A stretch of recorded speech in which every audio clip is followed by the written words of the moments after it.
এই কথাটা কেন বলছি জানেন? যতক্ষণ পর্যন্ত একটা কথা প্রত্যেককে জেনে রাখতে হবে, যতক্ষণ পর্যন্ত ভক্তের আশীর্বাদ না পাওয়া যাবে ততক্ষণ পর্যন্ত গোবিন্দ কৃপা পাওয়া যাবে না। যতক্ষণ পর্যন্ত আপনি ভক্তের আশীর্বাদ না পাবেন, আপনি যদি ভগবানের কৃপা লাভ করতে চান, ভগবানের সাধনা করলে আপনি ভগবানের কৃপা পাবেন না। তাহলে ভগবানের কৃপা লাভ করতে গেলে কার সাধনা করবো? মানে ভগবানের কৃপা লাভ করতে গেলে আপনাকে ভক্তের সাধনা করতে হবে। কবিরাজ গোস্বামী পরিষ্কার ভাষায় বললেন, মহতের কৃপা বিনা কোনো কার্য সিদ্ধি নয়, কৃষ্ণ প্রাপ্তি দূরের সংসার নহে হয়। কোন মহৎ জীবনের উদ্দেশ্য হচ্ছে যেমন করে হোক কোন মহতের অন্তর, আপনার জন্য তার অন্তরকে কাঁদাতে হবে। যেদিন কোন মহতের অন্তর কেঁদে উঠবে আপনার জন্য, সে তার অন্তর যেদিন কাঁদবে, সে যেদিন বলবে ঠাকুরকে, ঠাকুর তুমি একটু কৃপা করো, তোমার কত মজন করছে ঠাকুর।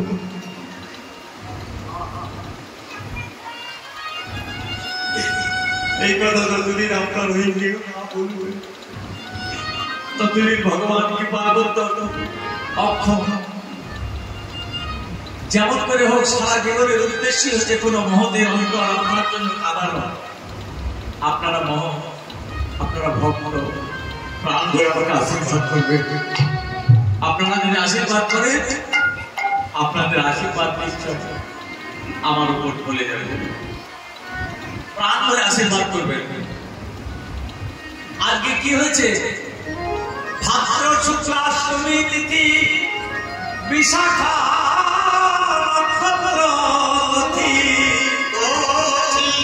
শ্রীমতী জন্ম সেই কালে, শ্রীমতী জন্ম সেই কালে, মধ্যদিন বন্দরী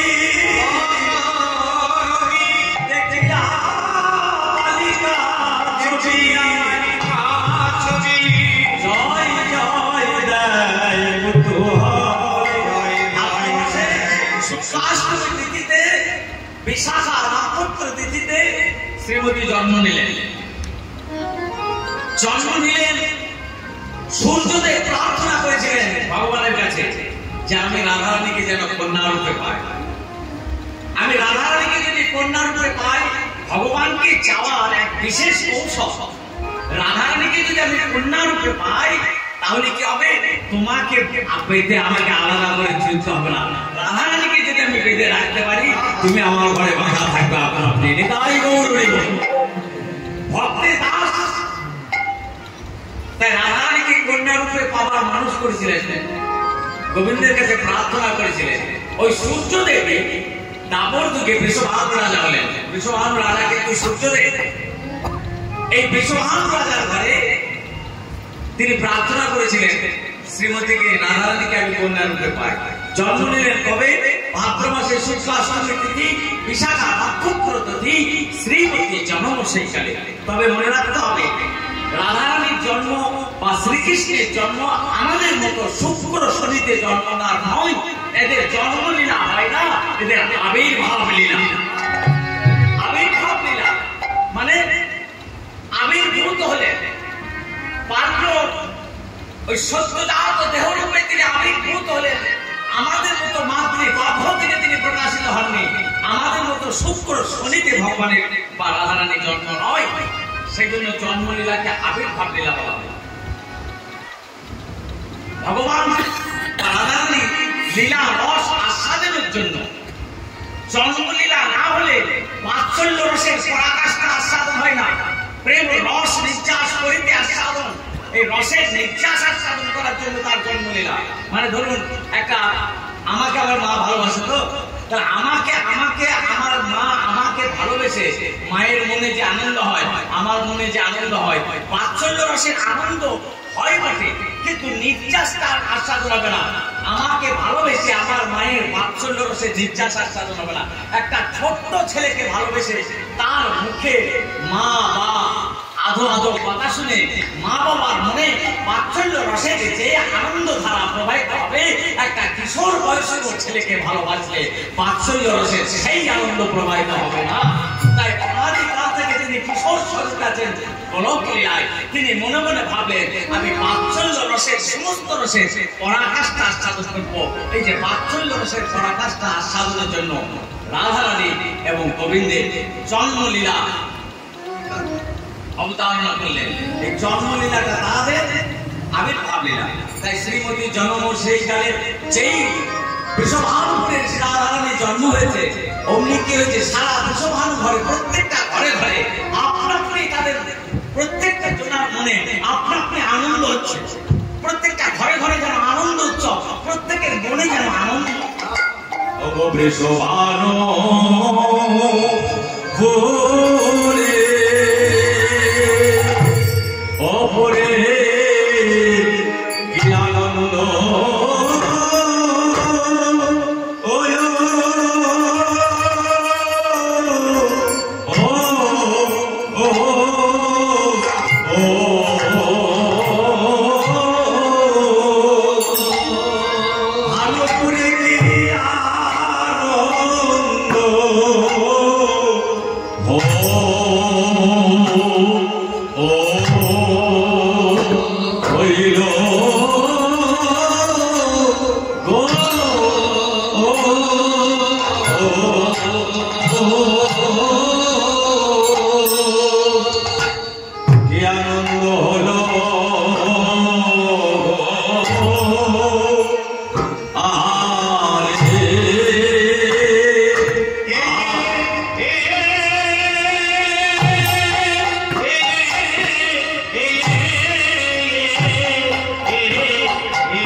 Shima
বৃষভানুপুরে আজ কি আনন্দ হলো।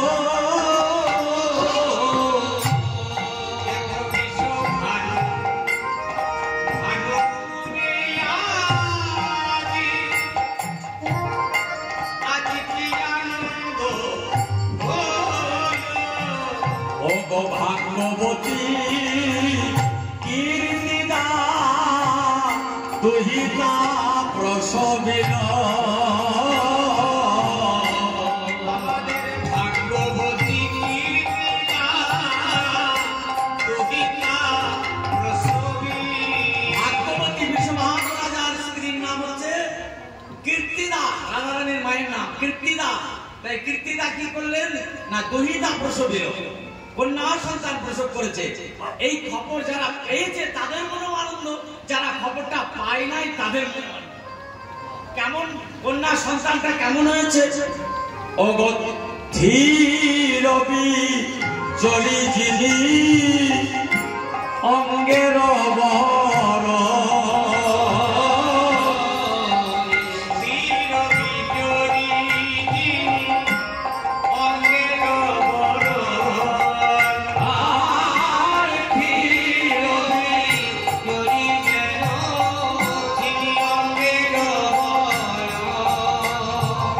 যেন সৌন্দর্যের ভান্ডার, যেন সৌন্দর্যের ভান্ডার উদয় হয়েছে বৃষভানু রাজার সৌন্দর্যের ভান্ডার। উদয় হয়েছে বৃষভানু রাজার সৌন্দর্যের ভান্ডার। যেন মুক্তিমন্ত হয়ে এসেছে, যেন মুক্তিমন্ত হয়ে এসেছে। ওই জগতের যত সৌন্দর্য তারা মূর্তিমন্ত হয়ে এসেছে। এই জগতের যত সৌন্দর্য মুক্তিমন্ত হয়ে এসেছে। জগতের সমস্ত সৌন্দর্যের উৎস যেন এই মেয়েটা, সমস্ত সৌন্দর্যের উৎস। রংটা কেমন? ধীর বিজয়ী যেন অঙ্গের বরণ, আর কত চাঁদ যিনি মুখ মুদিত নয়ন।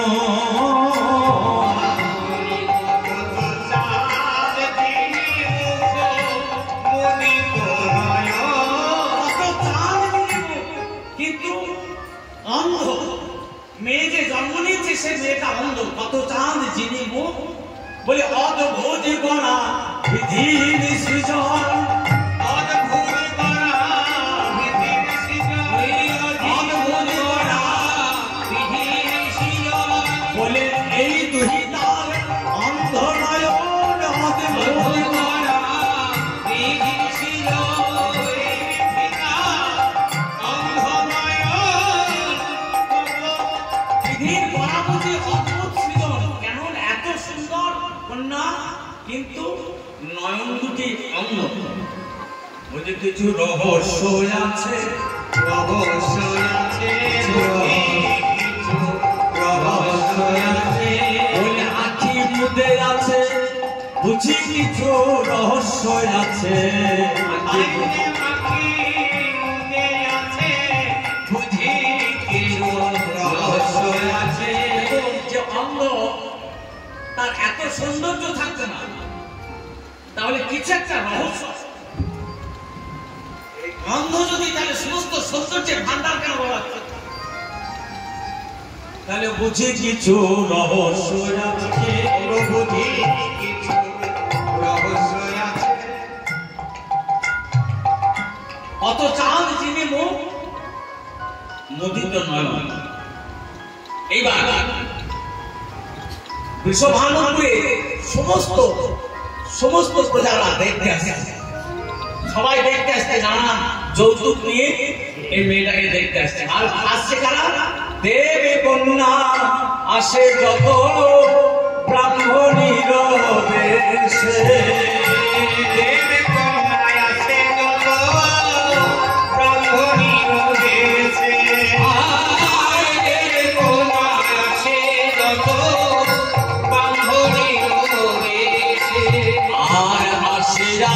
ভয়ের মনে রইছে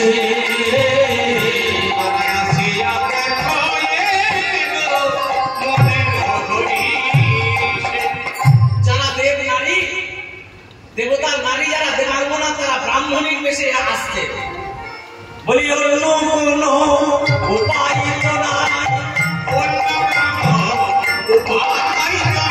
ও ব্রজবাসী ব্রাহ্মণীর বেশ ছাড়া অন্য কোন উপায়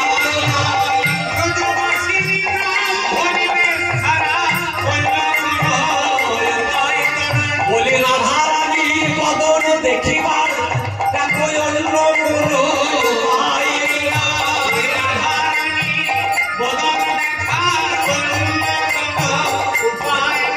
দেখো ব্রজবাসী আনুগত্য বিনা অন্য কোন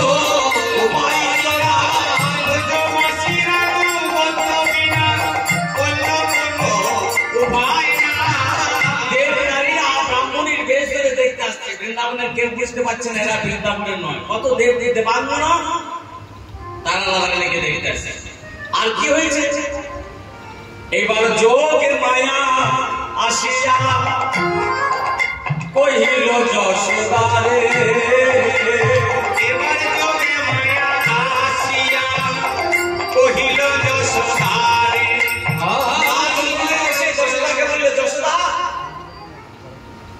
কীর্তিদার এক অপূর্ব কন্যা সন্তান হয়েছে দেখতে যাবি না মা যশোদা বলছে কীর্তিদা তো আমার ছোটবেলাকার সই তার কন্যা সন্তান হয়েছে আমি দেখতে যাব না বলে সেই যশোদা কীর্তিদার কন্যা সন্তান হয়েছে সব সুন্দর কিন্তু সেই কন্যার অন্ধ সে চোখ ফেলে দেখতে পারে না সে অন্ধ তার নয়ন দুটি মুদ্রিত হয়ে আছে এই কথা শুনে যশোদা মনে মনে দুঃখ পেলে বলে আমার বাল্যকালের সঙ্গী কীর্তিদা তার একটা কন্যা সন্তান হয়েছে তার অন্ধ সন্তান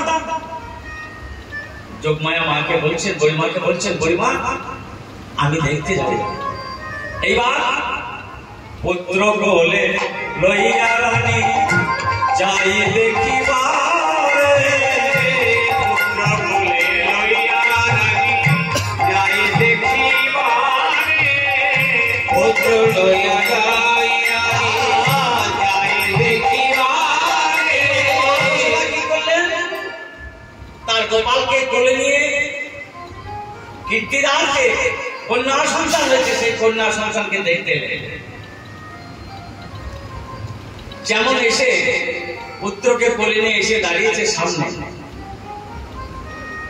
এবার দেখবেন ছেলে মায়েদের কোলে সবসময় যে থাকে তার যেই মা যশোদা কোলে নিয়ে কীর্তিদার সামনে এসে দাঁড়িয়েছে যশোদার চোখে জল পড়ছে এমন এত সুন্দর কন্যা সন্তান এত রূপ এত সৌন্দর্য মনে হচ্ছে জগতের সমস্ত সৌন্দর্য যেন এই কন্যা সন্তানের মুখ থেকে উৎসাহিত হচ্ছে কিন্তু এই মেয়েটা দেখতে পায় না যশোদার চোখে জল পড়ছে যশোদা আত্মহারা এমন সময় মা যশোদার কোল থেকে কৃষ্ণ সেই গোপা আস্তে আস্তে নেমে পড়েছে নেমে পড়ে হামাগুড়ি দিয়ে যাচ্ছে সেই কন্যা সন্তানের কাছে রাধারানীর নয়নের প্রতীক্ষা ছিল যে আমি চোখ মিলে যেন এই পার্থিব কোনো বিষয় দেখতে না পাই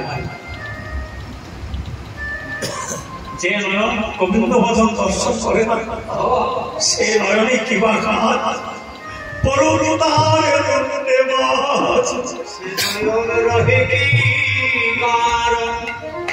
বংশী গানা করতো ধাম লাবণ নাম করতো জন্মস্থান যে না হেরে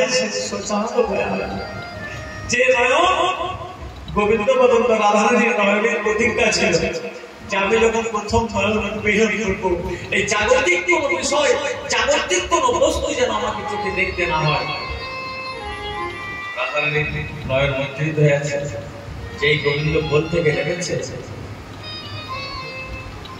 যেই গোবিন্দ কোল থেকে নেমেছে অমনি মলয় পবন যেন জানিয়ে দিল রাধারানীকে রাধারানী তুমি একবার নয়ন দেখো তুমি যার জন্য নয়ন মন্ত্রিত করেছ মলয় পবন শ্রীকৃষ্ণের রক্ত গন্ধ রাধারানী নাশ আনন্দে রাধারানী অনুভব অনুভব করলেন এবার আমার কোন মিলন করার সময় হয়েছে। যেই গোবিন্দ গিয়ে রাধারানীর গাত্র স্পর্শ করলেন, কৃষ্ণ গোপাল ছোট্ট ছেলে গোপাল গিয়ে যেমন রাধারানীর গাত্র স্পর্শ করলেন, রাধারানী অগ্নি নয়ন মিলন করলেন। রাধারানী প্রথম মিলন করে যে বদন দেখলেন কৃষ্ণের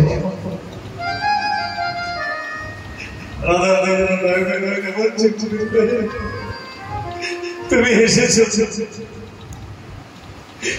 এসে বন্ধু দোহে দোহারে সঙ্গীত শুভক্ষণে শুভক্ষণে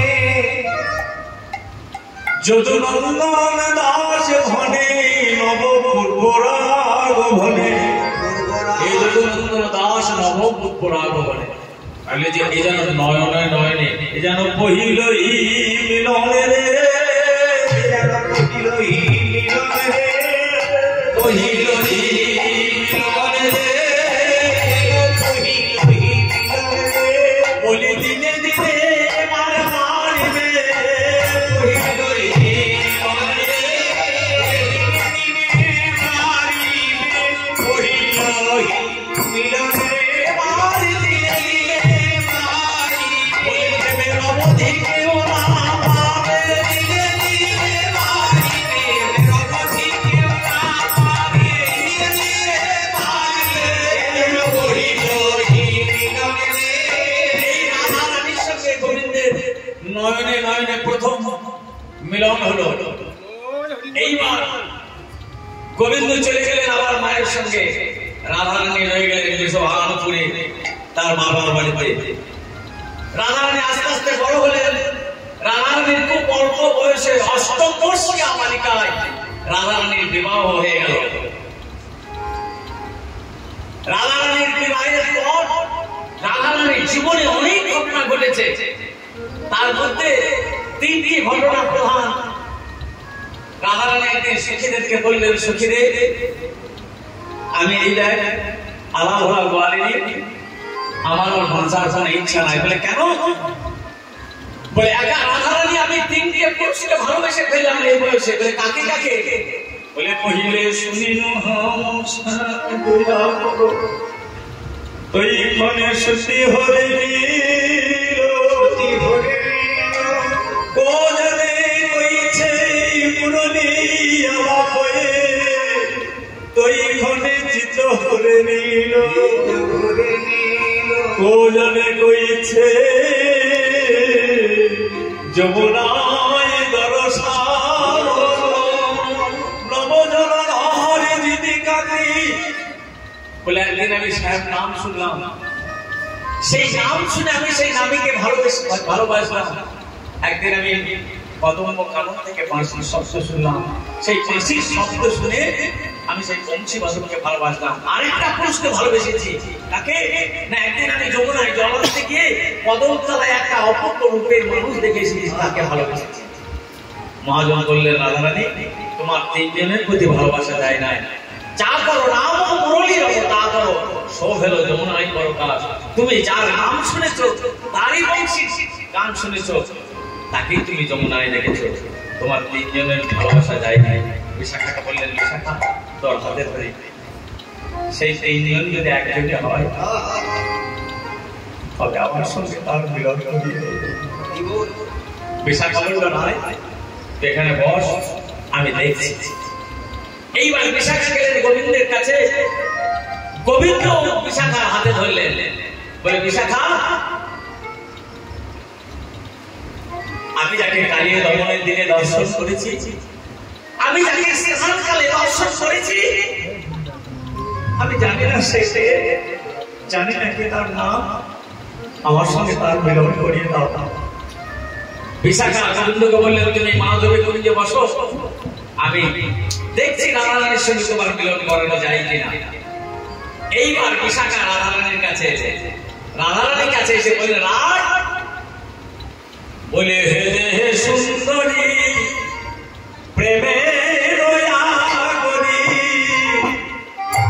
শুনো নাগর কথা, হে সুন্দরী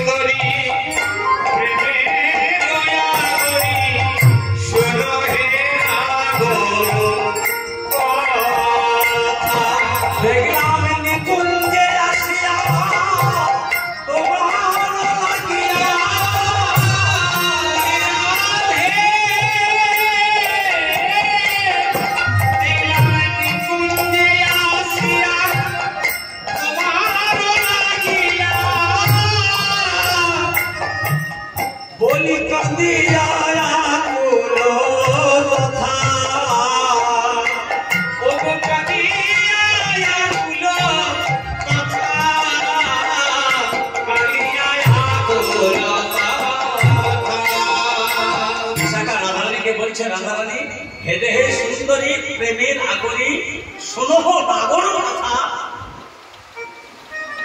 নাগরকে দেখে এলাম তো নাগরকে দেখে এলাম, তার অবস্থা কি জানিস? তুই যে সমস্ত কুঞ্জে চিত্ত বিনোদন আদি করিস, যে সমস্ত সেই সমস্ত কুঞ্জে তোর অঙ্গ বন্ধ লেগে আছে, সেই সমস্ত কুঞ্জে তোর পদ চিহ্ন পড়ে আছে, সেই সমস্ত কুঞ্জে এসে তোর অঙ্গ গন্ধ মাখানো কুঞ্জ, তোর পদ চিহ্ন রঞ্জিত কুঞ্জে এসে সেই মাধব গড়াগড়ি দিয়ে কাঁদছে। নিকুঞ্জে আসিয়া তোমারও লাগিয়া কাঁদিয়া আকুল তত। আমরা কোনদিন শুনি নাই, জানেন, কোনদিন শুনি নাই, কোনদিন জানি নাই। আমরা যদি জানতাম ভক্তকালে ভগবানের জন্য, আজকে কীর্তন শুনতে সে কীর্তন গাইতে সে কি সংবাদ পাচ্ছি, বিশাখা হচ্ছে। এতদিন জেনেছি আমরা ভক্ত কাঁদে ভগবানের জন্য, বিশাখা এসে বলছে রাধারানীকে, রাধারানী আজকে দেখলাম তোর মাধব মানে যিনি ভগবান, তিনি তোর জন্য কাঁদছে। ভগবান যে ভক্তের জন্য কাঁদে, এই জন্য এক অভিনব সংবাদ, ভক্ত কাঁদে ভগবানের জন্য। রাধারানী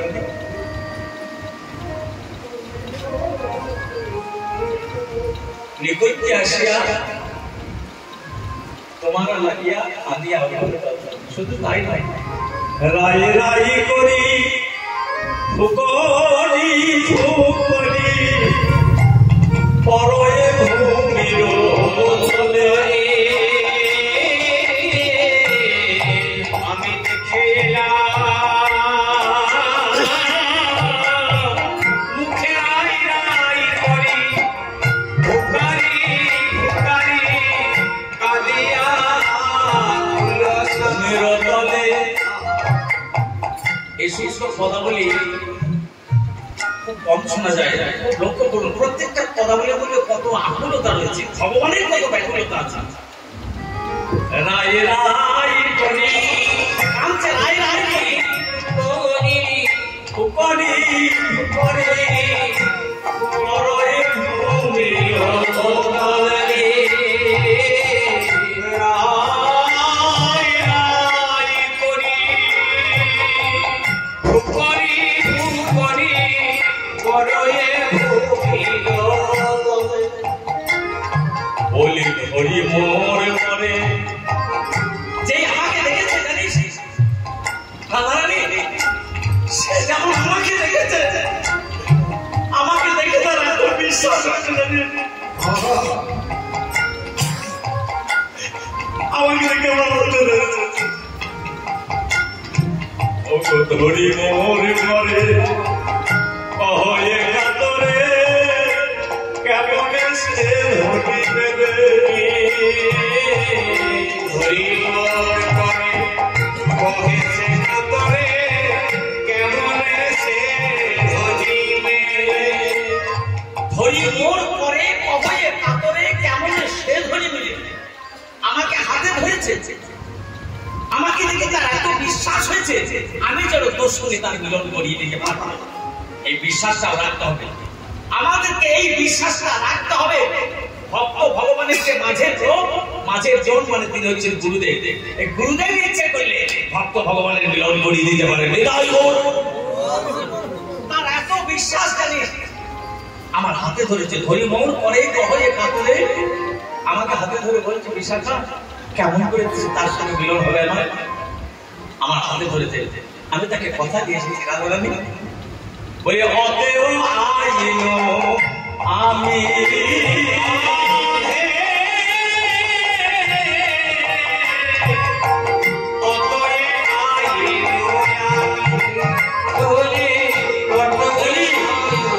বলে কানোর প্রীতি যতে কয়ারতি জানিলে যাইবা তুমি।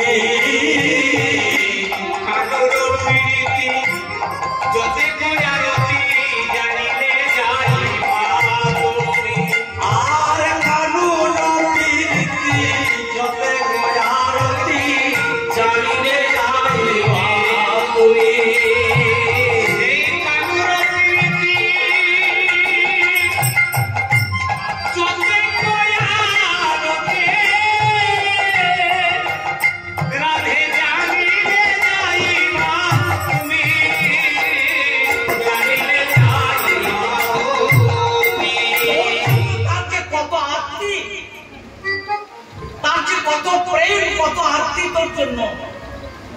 তুই যদি চাস তবে বুঝতে পারবি, তাছাড়া বুঝতে পারবি না। সেই জন্য রাই আমি বলি কি, প্রেম জমিয়া পাঠাও মহারে, তোমারে কি করে বাধা। এখন প্রেম জমিয়া পাঠাও তাহারে, তোমারে কি করে বাধা। আর বলছে সখীরে, আমি তো আমার কি যেতে ইচ্ছে করে না তার কাছে, আমি যাবো কি করে বল, আমার কত বাধা লেগেছে। আমি কুলের কামিনী, আমার ঘরে শাশুড়ি আছে, আমার ঘরে ননদি আছে, আমি কুলো কামিনী নেই, যাই কেমন করে বল। বলে প্রেম জমিয়া পাঠাও মহারে, তোমারে কি করে বাধা। এখন প্রেম জমিয়া পাঠাও মহারে, তোমারে কি করে বাধা। বলে চণ্ডীদাস বলে রাখি কুলো শিলে,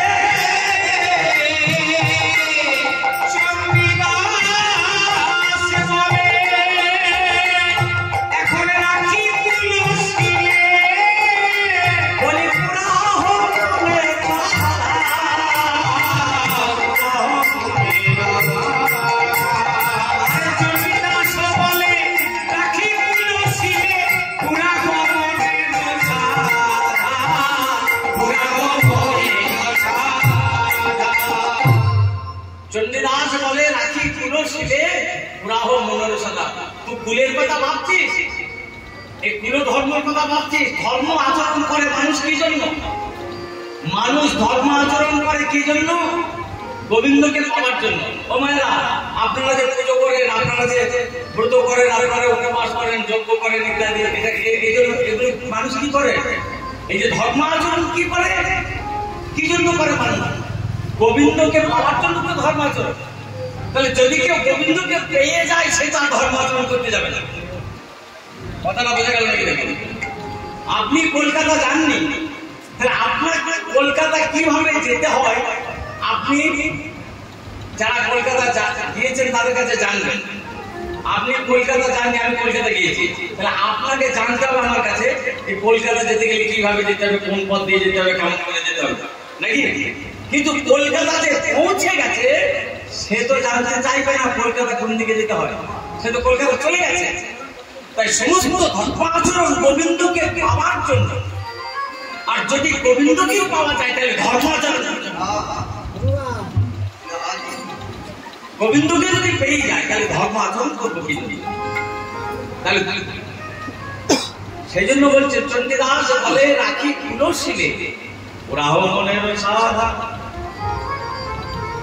আবার বিশাখা রাধারানীকে বলছে, ওরে ওগো রাধারানী, ওগো মঞ্জুল মঞ্জুল নিকুঞ্জ মন্দিরে, মঞ্জুল মঞ্জুল নিকুঞ্জ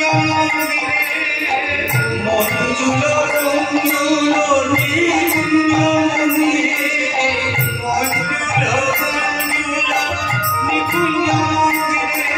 বলে সমরি সগুণ সমরি সগুণ, বলে মরমরে জপহি অন্তরে, মরমহি অন্তরে জপহি অন্তরে, বলে কেবল তোহার না,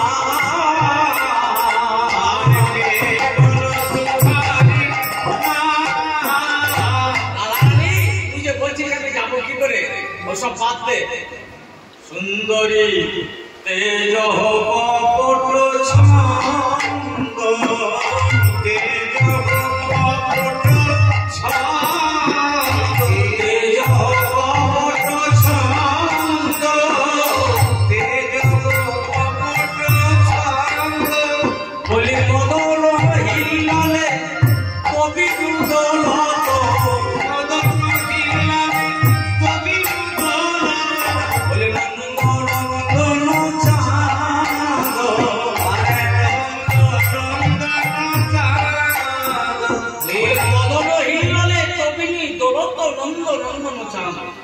আমি দেখে না মদনে হিল্লোলে, মানে গোবিন্দ মদন মানে কি? কামনা, কাম।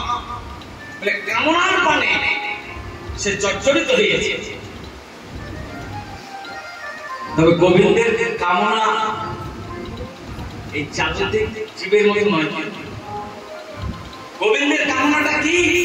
গোবিন্দের অন্য কোনো কামনা নেই, কিন্তু গোবিন্দের একটা কামনা আছে। গোবিন্দ কি কামনা আছে? কি কামনা করে?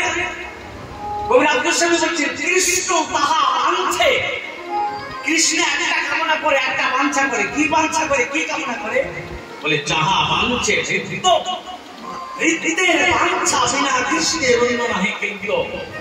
বলে ভৃত্য মানে কৃষ্ণ দাস, ভক্ত যেটা বাঞ্ছা করেন, কৃষ্ণের বাঞ্ছা হচ্ছে ভক্তের বাঞ্ছানোর জিনিসটা প্রদান করে, ভক্তের মনোবাসনা পূর্ণ করাটাই হচ্ছে কৃষ্ণের কামনা। কৃষ্ণ ভক্ত কি কামনা করে? কৃষ্ণ ভক্ত কামনা তো অন্য কিছু করবে না, কৃষ্ণ ভক্ত কামনা করে কৃষ্ণ সেবার অধিকার কামনা করে। আর কৃষ্ণের কামনা কি? ভক্তকে সেবা সৌভাগ্য প্রদান করাটাই হচ্ছে কৃষ্ণের কামনা। তাই মদন হিন্দলে প্রবীণিত নন্দন চাঁদ আরো বলি শোন, কিয়ে হেম কর, কিয়ে হেম কর, বলে শীতল শিকর, কিয়ে হেম কর শীতল শীতল নিন্দহি কালিন্দিনী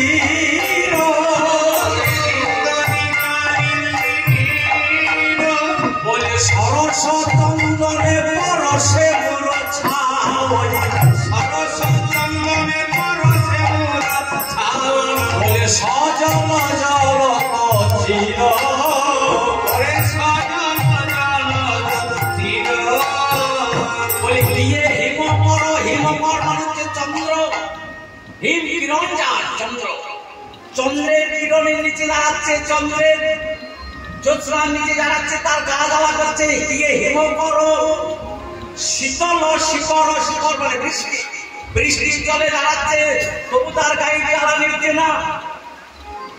শীতল শিকর নিন্দয় কালিন্দী, গায়ের জ্বালা নিবারণের জন্য কালিন্দীর তিনি যাচ্ছে, তবু তার গায়ে অগ্নির জ্বালা নিবারিত হচ্ছে না। সরস চন্দন পরশে মোর ছাবই, সজল জল বচে, চন্দন মাগলেও তার গায়ে জ্বালা নিবারণ হচ্ছে না।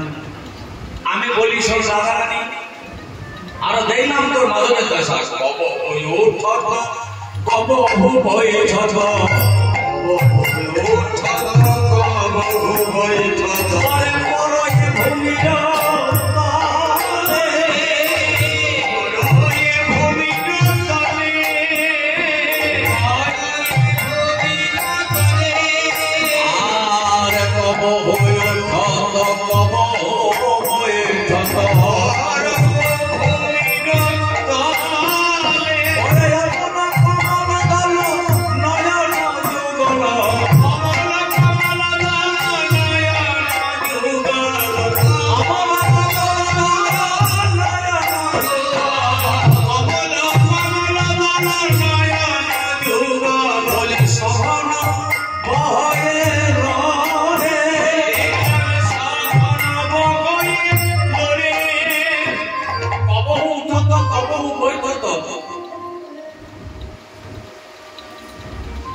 গোবিন্দ রাধারানীকে পাওয়ার জন্য, রাধারানীর দর্শন পাওয়ার জন্য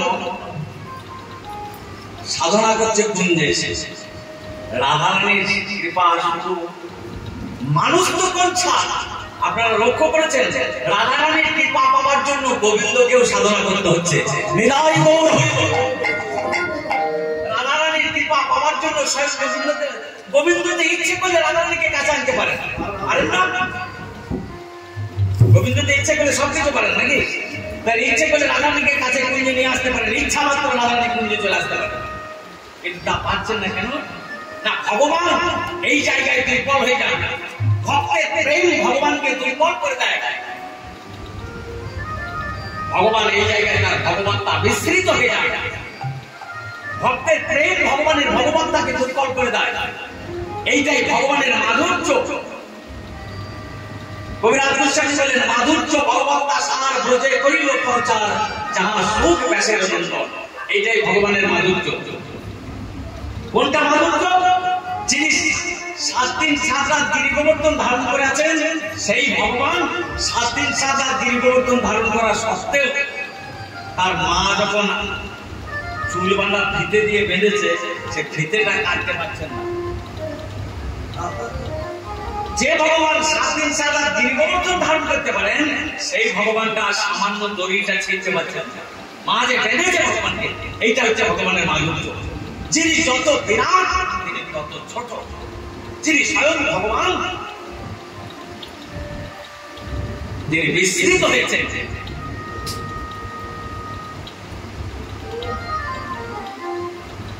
এত যতনে পুরুষ রতনে, এত যতনে পুরুষ রতনে, অবচিতে নাহি বিষয়, অবচিতে নাহি বিষয়, বলি গহন বিরহে তখন তহই, তখন তহয়ে, বলি কহই গোবিন্দ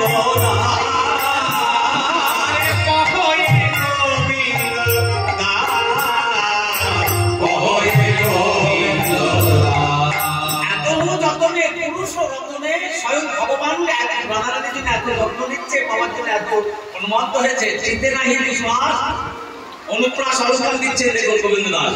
কহনে বিরহ কহন বিরহে দহনে দহয়ে কহয়ে গোবিন্দ দাস। গহন বিরহে দহন দহয়ে কহয়ে গোবিন্দ দাস। রাধারানী বলছেন সখীরে বিশাখা আমার কি যেতে মন চাইছে না? বলে যেতে যেতে মন চাই তাহলে চল, কিন্তু আজ আমি যাবো না। বলে কেন যাবি না? হরিহর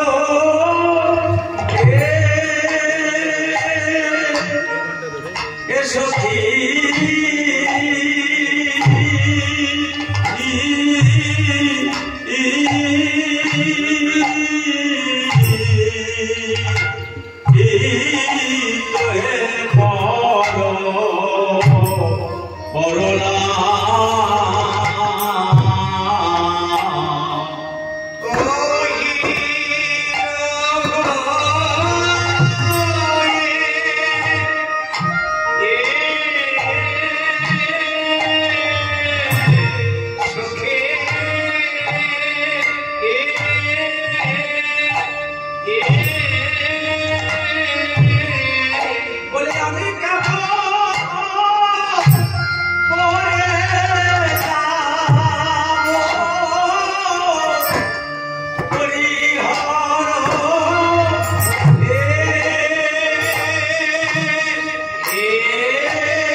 মধুর সঙ্গে মিলন করিয়ে দে।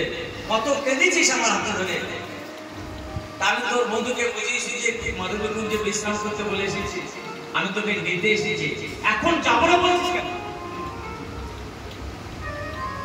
বলে যাবো না বলছি কেন জানিস? অনেক যত্ন করি পড়া বলিবে,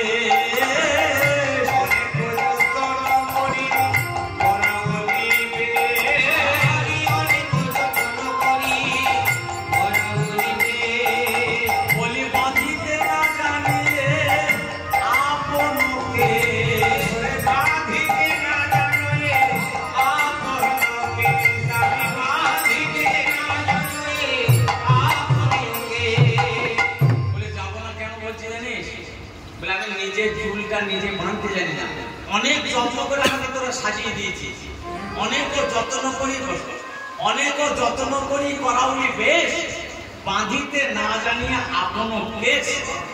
বলে অনেক যত্ন করে আমাকে সাজিয়েছিস, আমি নিজের চুলটা বাঁধতে জানি না, আমি কি কি করি? কিরকম কথা, এটা কিরকম কথা হয়েছে? বলে তুই সাজতে নিজে সাজতে জানিস না, আমরা তোকে সাজিয়ে দিয়েছি, তা তোর যেতে অসুবিধা কি? আমরা তোকে সাজিয়ে দিয়েছি, তোর যেতে অসুবিধা কি? বললেন না, আমি যখন নিজে সাজতে জানি না, তোরা সাজিয়ে দিয়েছি, আমি গিয়ে তাকে তো সাজাতে পারবো না। সাজানোটা তো একটা সেবা, আমি যে তার কাছে যাব, আমি যে প্রাণ বধূর কাছে যাব, আমার আত্মসুখটা বুঝে নেবার জন্য নয়। প্রেমের ধর্ম হচ্ছে সেবা করা, প্রেম প্রেম প্রেমাস্পদের কাছে আত্মসুখটা বুঝে নিতে জানে না। প্রেমের ধর্ম হচ্ছে সেবা। আপনি যাকে ভালোবাসেন তার যদি সেবা করতে মন না যায়, তাহলে জানবেন এটা ভালোবাসা নয়, হৃদয় প্রেমের ধর্ম হচ্ছে প্রেমাস্পদের সেবা করা। আমি নিজের চুলটা আনতে জানি না, আমি তাকে যে সাজাবো, সাজানো একটা সেবা। আমি তাকে যদি সেবা করতে না পারি, তাহলে আমি গিয়ে কি করব? প্রেমের ধর্ম হচ্ছে সেবা, এই সাজানোর একটা সেবা। এই যে আপনারা কীর্তন শুনছেন, এই যে কীর্তন শুনছেন, এই যে হরিকথা শুনছেন, বৈষ্ণব পদাবলী শুনছেন, এই পদাবলী শুনলে গোবিন্দের সুখ হয়, এটা গোবিন্দের একটা সেবা। মনে করুন আমি সুনীল মন্ডল, তো আমার যদি সেবা করাতে হয় তাহলে কি করতে হবে? আমি ঘরে বসে যদি সুনীল বলেন, আমার সেবা হবে না? আমার সুখ হবে নাকি? আপনি ঘর চলে গেলেন যে সুনীল চারবার বলে, তাতে কি আমার সেবা হবে না আমার সুখ হবে? হবে না। কিন্তু গোবিন্দের ক্ষেত্রে এরকম নয়। আপনারা যদি ভগবানের নাম করেন কিংবা ভগবানের নাম শোনেন, তাহলে গোবিন্দের সুখ হয়। এই যে কীর্তন শুনছেন, এটাও গোবিন্দের একটা সেবা, হৃদয় গৌর হয়ে, এটা একটা গোবিন্দের সেবা। গোবিন্দকে সাজানো একটা সেবা, গোবিন্দের নাম শ্রবণ করা একটা সেবা, গোবিন্দের নাম বর্ণন করা একটা, লীলা কীর্তন বর্ণন করা একটা সেবা। তা আমি গিয়ে যদি তার সেবা করতে না পারি, আত্মসুখ খুঁজে দিতে যাবো, এটা তো প্রেমের ধর্ম নয়, তাই আমি যাবো না। আর আরো বলি শোন, ইঙ্গিতে না জানিয়ে ওই ছোট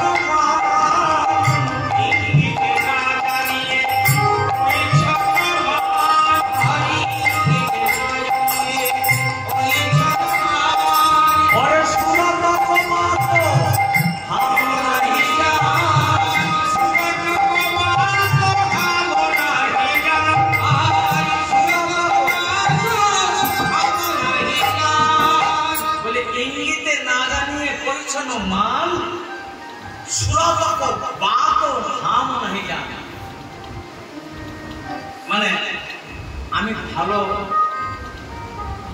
কথা বলতে চাই, তাহলে সেখানে কি করবো? কথা